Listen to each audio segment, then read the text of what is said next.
গত 20 থেকে 25 দিন ধরে পুরান ঢাকায় তীব্র গ্যাস সংকটে মধ্যে রয়েছে পুরান ঢাকা বাসিন্দারা, যে তারা ঠিকঠাক করে রান্নাবান্না করতে পারতেছে না।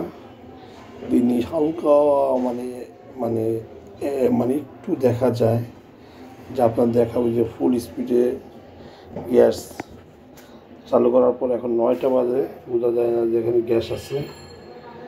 এরকম রাত 8টা 9টা পর্যন্ত, আর রাত 10টা 11টার দিকে একটু আসার পর আর আবার চলে যায়। এই অবস্থায় গিয়ে আপনারা দেখেন হালকা মনে হয় একটু করতেছে। এইভাবেই পুরান ঢাকা বাসিন্দাদের চলছে, বিশেষ করে কলতা বাজার, লক্ষ্মী বাজার, পরই কিছু অঞ্চলে এইভাবে চলছে। অনেকের রান্নাবান্না সংকটে অনেকে এক বেলার রান্না করে 2 বেলা 3 বেলাও খাচ্ছে যদি যখন আসে গ্যাস। এই গ্যাসের সংকট থেকে পুরান ঢাকার বাসিন্দারা চায় যে কবে সংকট দূর হবে।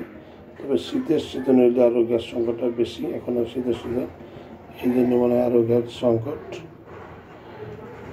হয়তো সবাই মনে করছে তাড়াতাড়ি হয়তো গ্যাসের সংকট কেটে যাবে আশা করি।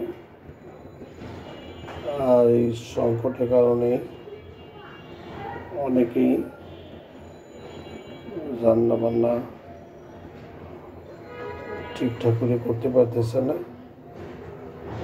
অনেকে দেখা যাচ্ছে হোটেলমুখী হচ্ছে গ্যাসের সংকটের কারণে। দেখেন ফুল স্পিড দেওয়া হয়েছে, হালকা বোঝা যাচ্ছে যে গ্যাস আসছে। আর আমরা আপনাদেরকে